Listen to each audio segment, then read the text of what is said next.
Bonjour à tous, aujourd'hui on va parler de ce qu'on appelle les personnes HPI, à essayer de comprendre la différence entre HPI et HPE et qu'est-ce qui se cache derrière le concept de zèbre.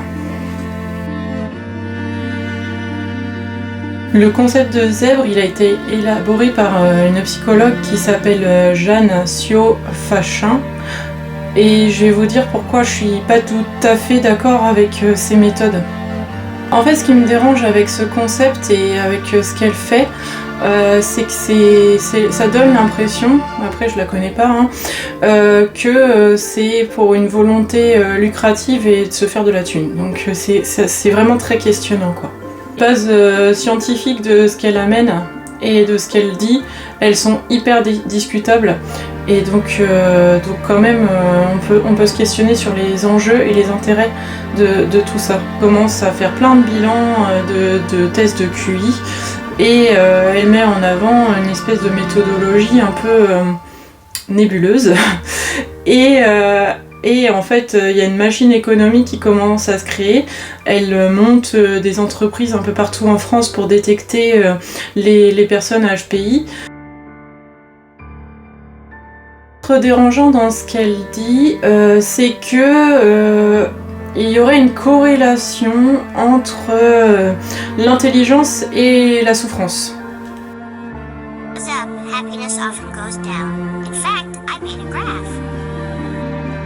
On s'interroge un petit peu, son titre de livre là, Trop intelligent pour être heureux, est-ce qu'il est vrai, est-ce qu'il n'est pas vrai? Est-ce que les gens qui sont forcément HPI, ils sont forcément malheureux? Ce qui questionne, c'est qu'elle fait un espèce d'amalgame entre les personnes qui seraient HPI et du coup ces personnes-là, elles seraient aussi par concomitance HPE. Ça veut dire haut potentiel émotionnel, et donc ça serait une espèce d'hypersensibilité qu'on peut rencontrer chez ces personnes-là. Pour venir un petit peu casser ces arguments de base et ces hypothèses, c'est que déjà il y a un biais de sélection. Les personnes qui vont consulter des psys et qui vont demander un bilan et un test de QI, ce sont souvent des gens qui ne vont pas bien. Forcément des personnes en souffrance. Et donc voilà ce biais de sélection. On va pas rencontrer comme ça, nous les psys, dans la nature des personnes HPI et aller se dire en fait elles sont heureuses. Forcément on les rencontre dans nos cabinets. Donc il y a un truc qui va pas déjà. Finalement, spoiler alerte, quand on est intelligent, on n'est pas forcément malheureux. Mais ce qui questionne aujourd'hui, c'est à quoi bon faire des bilans, à quoi ça sert et pourquoi tester tous les enfants, tous les adultes qu'on croise autour de cette notion de zèbre qui est assez renarcissisante pour les personnes, parce que du coup ce qu'elle en dit, c'est que vous êtes unique. Cette terminologie que effectivement j'ai utilisée, c'est-à-dire de parler de zèbre pour drôle de zèbre. Laurent Beck en disait un mot, le zèbre non seulement n'est pas un âne, mais est le seul équidé que l'homme ne peut pas apprivoiser. Donc il se distingue à la fois dans la savane par ses rayures, en même temps quand il court vite, il y a un effet stromboscopique qui fait qu'on ne le voit plus. Vous savez aussi peut-être que les rayures du zèbre sont uniques, exactement comme nos empreintes digitales. Vous êtes quelqu'un de spécial, vous êtes à part, et du coup ça fait super plaisir quand forcément vous êtes parent et que vous allez consulter le psy et qui vous dit votre enfant il est potentiellement HPI, et on se dit trop chouette, il est intelligent, ou même en tant qu'adulte, on vous fait un petit bilan et on vous dit vous êtes surdoué, et ça renarcissise. Ça renarcissise sans proposer de solution. C'est ça qui me dérange.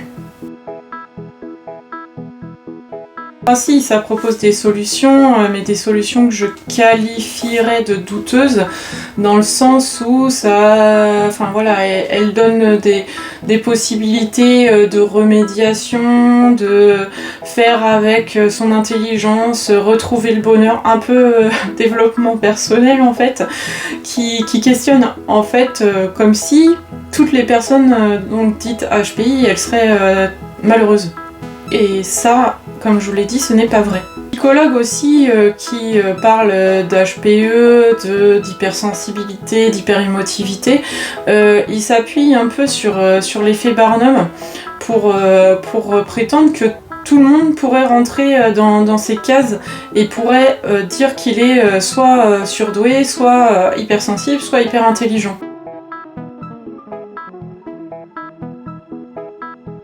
Cette vignette-là, qui montre un peu le descriptif de ce que c'est qu'une personne hypersensible, et bah vous voyez, ça fait un peu comme l'horoscope quoi. Tout le monde pourrait s'y reconnaître. L'effet de Barnum, c'est de donner des descriptions un peu vagues qui peut correspondre à tout le monde. C'est un peu l'effet, comme je vous disais, de lire l'horoscope, alors son signe astrologique, ah oui c'est vrai, ça me ressemble. Mais en fait, il y a un effet comme ça qui a été expliqué par Barnum, qui montre que, en fait, non, c'est fait exprès pour que tout le monde s'y retrouve. Ce qui me dérange d'autant plus, c'est qu'il y a certains professionnels qui s'engouffrent dans cette demande de la part de gens de se coller des étiquettes et de rentrer dans des cases, tout en prônant l'idée que vous pouvez être singulier. C'est assez malin d'ailleurs, en vous disant regardez si vous avez ça comme caractéristique, potentiellement HPI. Il y a même des psychologues qui osent dire qu'il n'y a pas besoin forcément de tests pour se prétendre HPI. Et ça, c'est vraiment dérangeant. D'avoir un 130, la moyenne est 100, pour se sentir surdoué, il n'est pas nécessaire non plus de dépenser 450 € dans un test pour voir si on est surdoué ou pas. De toute façon, il y a des caractéristiques. Test sans échelle d'évaluation de l'intelligence, vous pouvez pas prétendre l'être en fait. Et désolé et navré pour toutes les personnes qui ont passé des tests sur internet, ils sont pas valables. Ça ne sert à rien. Pour passer un test de QI, c'est uniquement avec un psychologue qui est habilité à les faire passer. Et pas juste avec un entretien d'ailleurs, parce que y en a qui vont pouvoir vous dire que vous êtes HPI juste en passant un entretien. Non, c'est quelque chose de long, de compliqué, ça prend du temps de le faire, et même pour vous, ça peut être long et compliqué. Vous avez passé un test de QI sur internet et qu'il était agréé parce que validé par un psy. Pourquoi c'est pas possible? Parce que il y a dans le test de QI qui se fait par le biais de petits cubes, donc je vous montre vite fait. Là, ces petits cubes là que je vous montre, c'est que vous avez pas fait le vrai test. Preuve de cubes, il faut les manipuler, donc forcément c'est impossible de le faire par internet parce qu'il faut vraiment bouger les cubes et recréer des formes avec. Donc voilà, il n'y a pas d'autre choix que d'être en présentiel. N'aime pas avec ces questions de QI, c'est que les gens ils arrivent avec une poignée de symptômes, je sais pas, mon fils ou ma fille, ou même moi j'ai du mal avec la frustration, je pleure facilement devant des films, je me mets facilement en colère, enfin voilà, des espèces d'éléments d'hypersensibilité, et du coup on va tester. Se retrouver face à un chiffre et finalement de ce chiffre on sait pas trop quoi en faire quoi. Super, j'ai 135 de QI, je suis HPI, je me reconnais dans ce qu'on peut dire puisque c'est très vague, forcément je me reconnais, mais maintenant qu'est-ce que j'en fais? Cette question de mettre les gens dans des cases, je suis à 125 donc je suis dans la moyenne haute, ou je suis à plus de 130 ou égal à 130 et donc je suis HPI. Vous êtes dans cette petite case, qu'est-ce que vous en faites? Mettre en avant ce chiffre et donner une réponse aux personnes de leur quotient intellectuel, ça ne résout pas leur problème de pourquoi ils viennent de base. Ce qui me questionne, c'est comme si on prenait qu'un élément du sujet, son intelligence, et qu'on essayait de venir expliciter tout d'après ce chiffre. Alors qu'on oublie qu'il y a une personne derrière ce chiffre qui a une singularité et que ça, c'est plus important. Dire que les zèbres, machin, ils sont uniques avec leurs zébrures, machin, les empreintes digitales et compagnie. Et bah, en fait, même dans la population tout venante, si vous n'êtes pas HPI ou HPE ou que sais-je, là, leurs acronymes ou même zèbre, et bah, vous êtes unique aussi. Les gens que je rencontre sont des personnes singulières, HPI ou pas. Et assez sournois dans cette analyse des personnes HPI, c'est que souvent on va vous dire ah bah il y a une espèce de surinvestissement de la pensée de la part des enfants ou même des adultes HPI. Surinvestissement de cette pensée, on se détecte par le biais de certaines passions que les enfants peuvent avoir, comme la passion de l'Antiquité, des dinosaures, des planètes, de l'univers. Dire que les enfants ils surinvestissent la pensée parce qu'ils s'intéressent à ces thèmes-là. Mais dans les faits, pour avoir rencontré des tas et des tas d'enfants, et ben en fait tous les enfants s'intéressent à ces thèmes-là.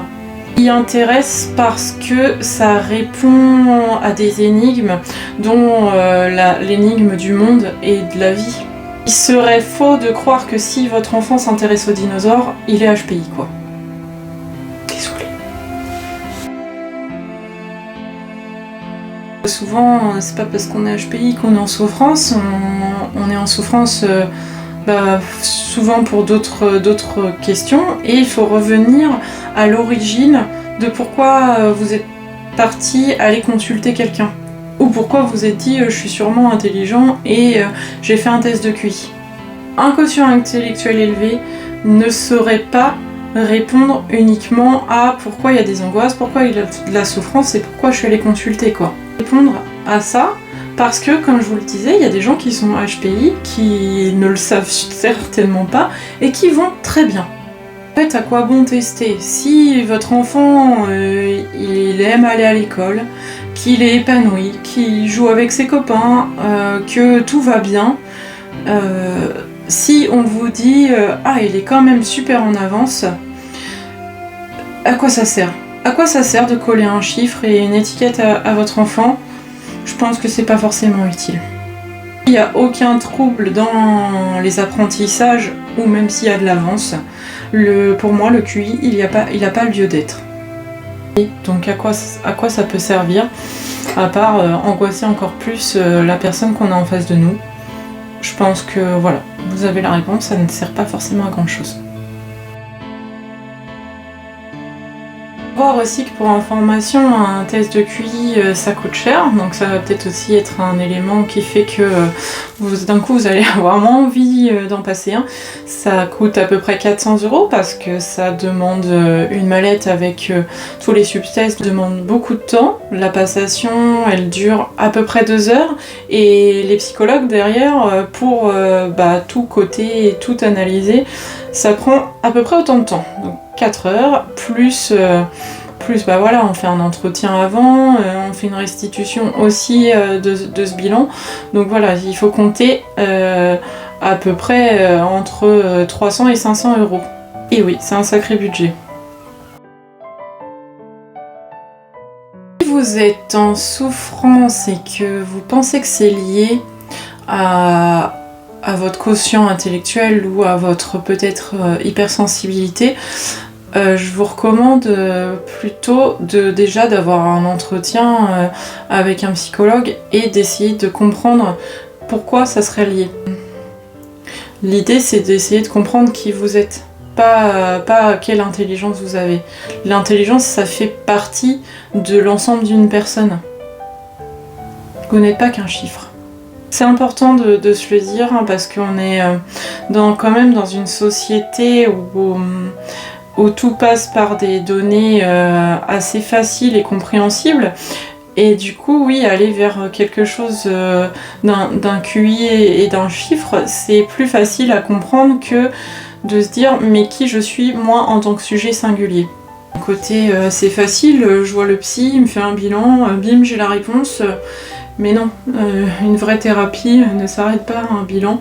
Et d'ailleurs, moi je trouve que le QI, à lui tout seul, même si on a une suspicion d'HPI et que ça pourrait éventuellement aider à comprendre, il se suffit pas à lui tout seul.